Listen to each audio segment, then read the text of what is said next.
Yoga have its physical and spiritual roots in the ancient soil of Tantra, not in the Vedas. In fact, it was Tantra that first influenced the Vedas. During the time of the Upanishads and the Brahmana, the Tantric esprit influenced all the traditions of Indian philosophy, including Vedanta and Samkhya.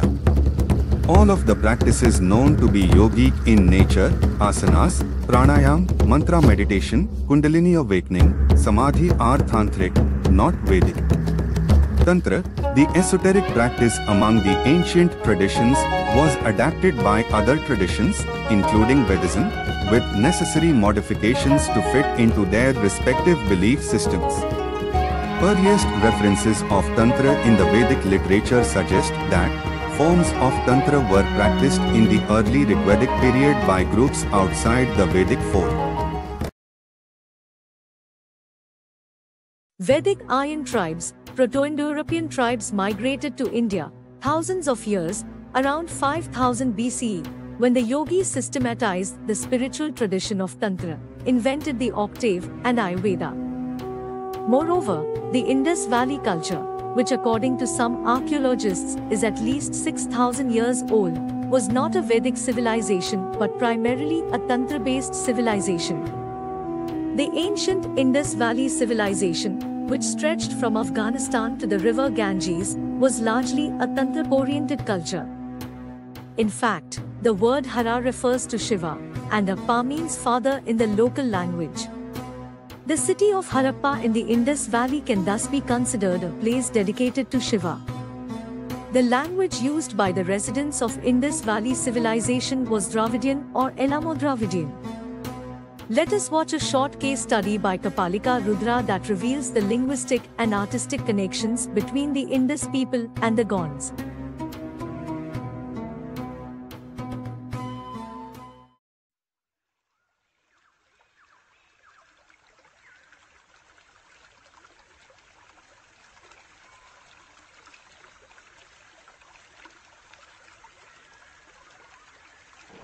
The Gond are a Dravidian ethno-linguistic group. They are the native speakers of the Gondi language, which belongs to Dravidian language family. They are one of the largest tribal groups in India. They are spread over the states of Madhya Pradesh, Maharashtra, Chhattisgarh, Uttar Pradesh, Telangana, Andhra Pradesh, Bihar, and Odisha. They are listed as a scheduled tribe for the purpose of Indian system of positive discrimination. They are an Adivasi group or indigenous people of India.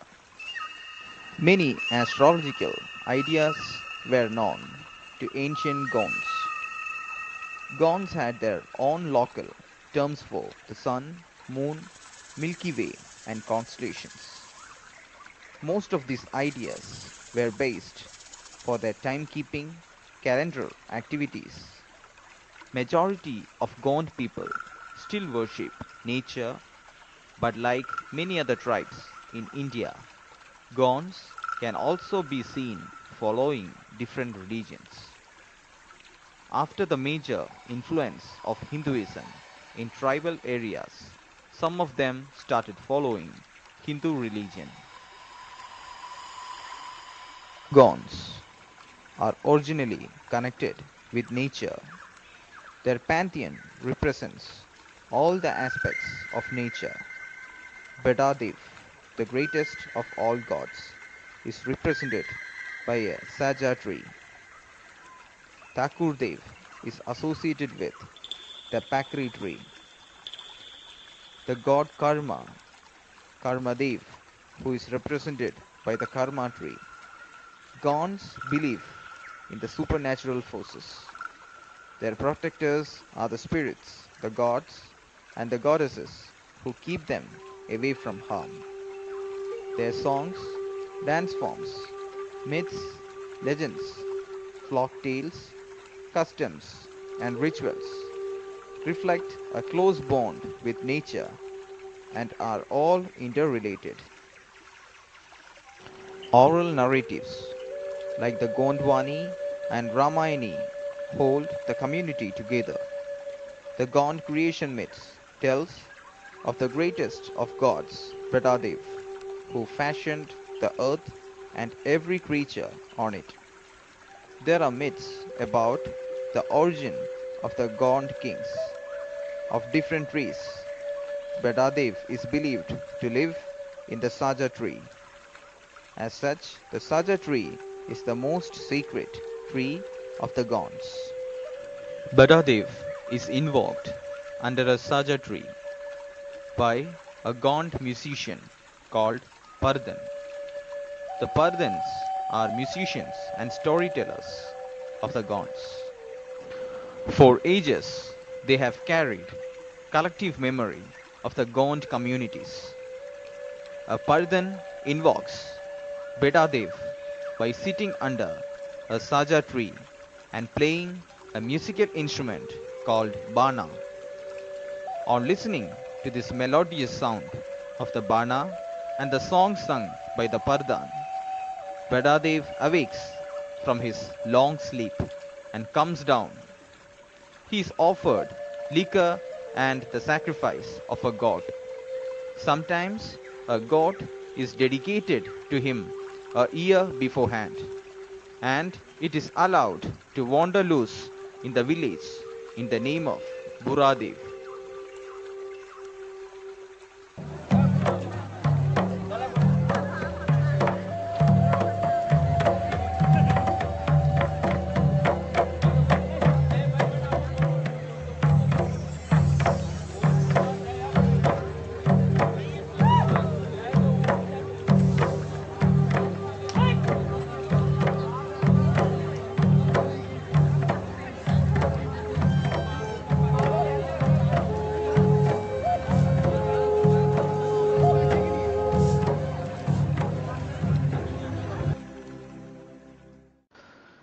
The Gonds were 7 brothers. They sowed jute in the field. In a few days, the jute began to grow. One day, they saw a handsome young man galloping on his horse right through their field. The hoofs were trampling the jute saplings. They rushed behind the young man. The youngest brother was so scared that his stomach got upset. He went to the nearby ditch and relieved himself. The other 6 brothers chased the horseman. The field was quite big. At the edge of it was a saja tree. Seeing the Gond brothers chasing him, the horseman went under the saja tree and disappeared into it, along with his horse. The Gonds saw him vanish into the tree. They instantly understood that it was none other than their god Bedadev, who came riding through their field on his white horse. How unfortunate they are that they couldn't recognize him. Now he was angry with them. He has disappeared into the saja tree. They erected a platform under the tree. They offered lentils, sacrificed a white rooster, sprinkled liquor, folded their hands in prayer, went on pleading. But Bedadev was angry. He did not come out of the tree. At this point, the youngest brother turned up. He found out what happened, and he said that he will find a way, and it might please Bedadev. He made a one-stringed instrument from the wood and started playing on it and began to sing. The notes began to resound in the woods. In the song, he began to sing and praise the glory of Bedadev. Listening to the song, Bedadev was pleased, and he made an appearance in the trunk of the tree. He blessed the youngest brother by placing his hand on his head and said, "Whenever you sing my song, playing this instrument, I will make an appearance. This instrument of yours will be called Bana." Vedadev accepted everyone's offerings and once again vanished into the tree. Since that time, the youngest brother came to be known as Pardon, and he played the Bana to please Vedadev. He gave up working on the field. The remaining 6 brothers decided to take care of his daily needs. Once a year, the Pardhan visits his gaunt patrons in order to narrate the mythical stories and invoke Vedadev under the tree. The gaunt patron repays the Pardhan story singer with grains, jewelry, clothes, and utensils.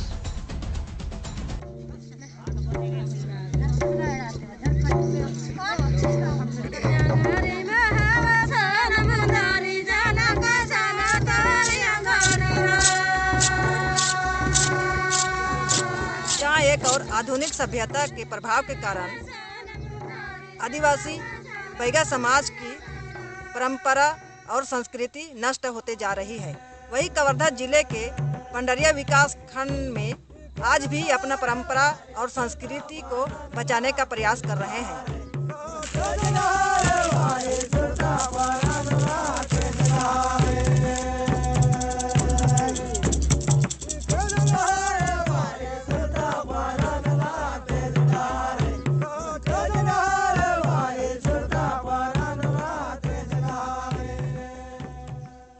कौन सा समाज के हो?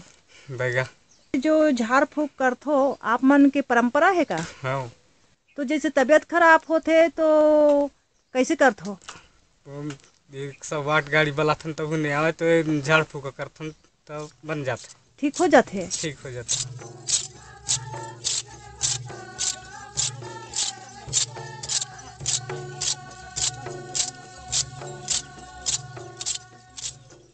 अपन कौन सा समाज के हो दीदी?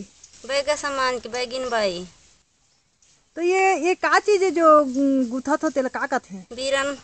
एला कैसे करते दीदी? एला बनात थन ऐसे गात थन और नाचे जाथन सब लगात थन। और बिक्री गला करते कोई लेते थे? हाँ लेते थे, बेच देथन 200-300 में।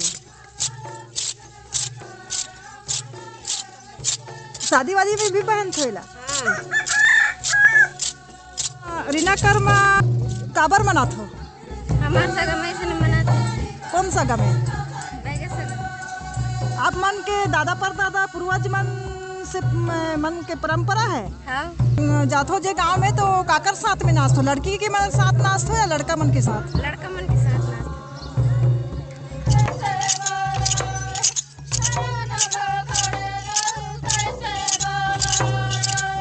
आप मन ये बाल ला काबर रखते भाई? आपको बैगा आदिवासी से बाल रखे से बहुत परीक्षा है और मानता है। और बाल नहीं रखे से का होते? बाल नहीं रखे से जानकारी नहीं आते। अच्छा, आपके जाति के जानकारी के लिए बाल रखते हो? हाँ।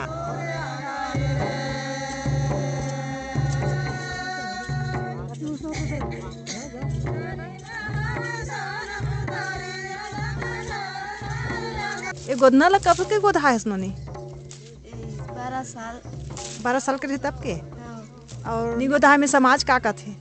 नी शादी करे। शादी नहीं करे, नहीं मांगे।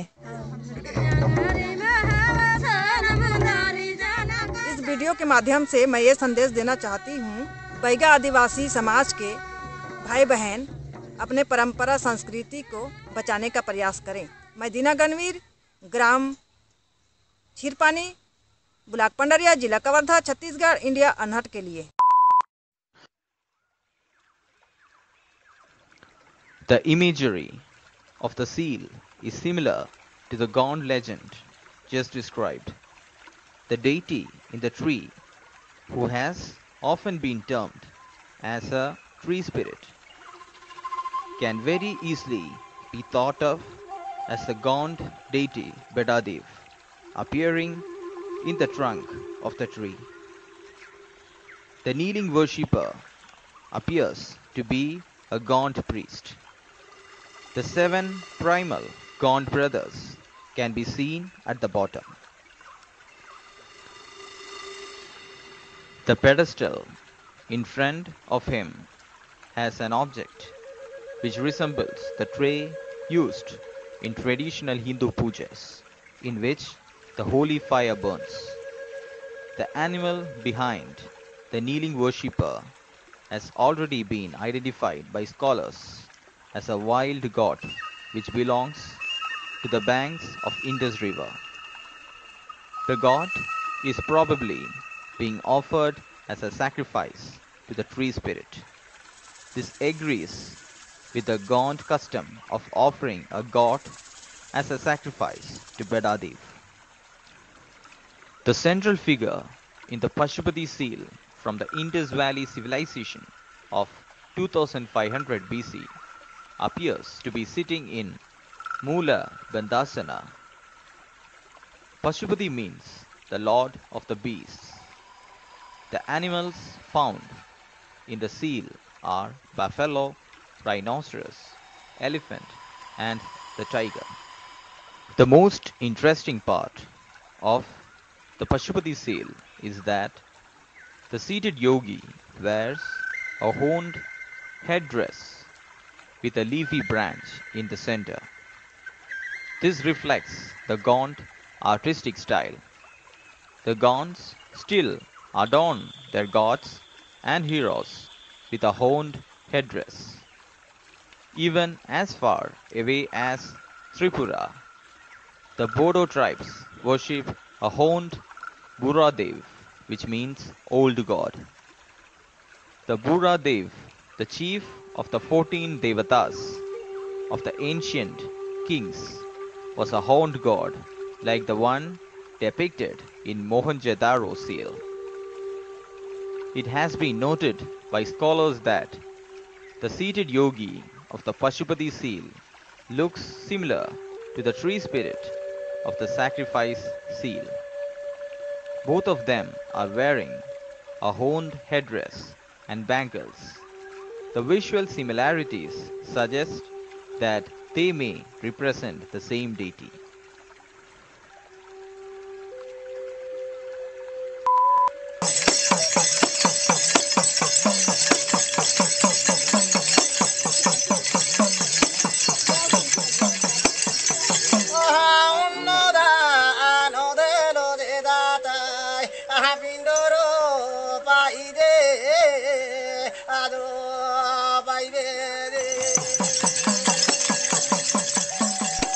ଓଡ଼ିଶାର ଗନ୍ଧମାର୍ଦ୍ଦନ ଅଞ୍ଚଳ ସମେତ ପଶ୍ଚିମ ଓଡ଼ିଶାରେ ବସବାସ କରୁଥିବା ଦଳିତ ସମ୍ପ୍ରଦାୟର ଗଣ୍ଡା ଜାତି ମାନଙ୍କର ବୀର୍ତ୍ତିଆ ଏକ ବିଶେଷ ଶ୍ରେଣୀ। ଏମାନେ ଗଣ୍ଡା ଜାତିର ଲୋକମାନଙ୍କର ମୃତ୍ୟୁ ପରେ ଏହି ଗଣ୍ଡା ସମ୍ପ୍ରଦାୟ ପାଖରୁ ଦାନ ଗ୍ରହଣ କରନ୍ତି, ଯେଉଁମାନଙ୍କର ପରମ୍ପରା ରୀତିରିବାଜ ସମ୍ପୂର୍ଣ୍ଣ ଭାବରେ ବ୍ରାହ୍ମଣବାଦୀ ପରମ୍ପରା ଠାରୁ ଭିନ୍ନ।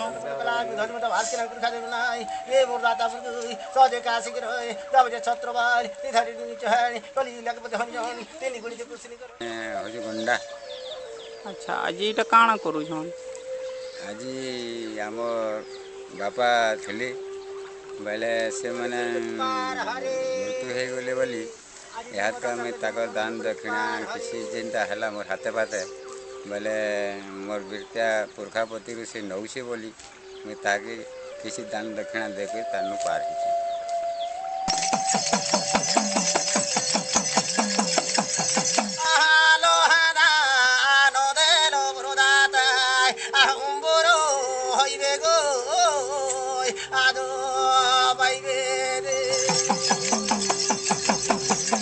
ଆପଣଙ୍କ ନାଁ କାଁ ନା ଆଜ୍ଞା? କୁମର ବୀର୍ତ୍ତିଆ ବୋଲେ ଏଇଟା ଗଣ୍ଡା ମାନଙ୍କର ତାଙ୍କ ଜାତିର ତାଙ୍କ ଦାନ ନେଉଛନ୍। ଆପଣ ଏ ଦାନଟା କେଭୁ ନେଇ ଆସୁଛନ୍? ପୁରଖାପତିରୁ ଆପଣଙ୍କର ବାପା ବି ନେଉଥିଲେ। ଆଚ୍ଛା, ଏ ଗଣ୍ଡା ଜାତିର ଲୋକମାନେ ମରିଗଲା ପରେ ଏ ଦାନଟା ଆପଣଙ୍କୁ ଦେଉଛନ୍। आपण केते गाँव रे नौछन इटा हमर गुड़ा समर इटा हला बैजमा थाना झारबंद थाना बदरपुर थाना इटा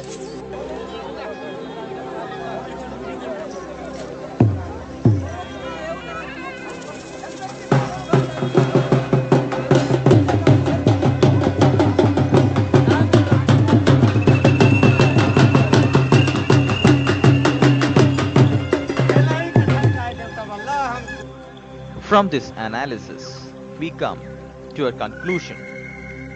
Both of these figures represent Vedadev or Mahadev, who was known by many names such as Buradev, Shambhu, Pashupati, Dakshinamurti and Yogishwar.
The Tamil language of South India is considered one of the world's oldest living languages with its own script.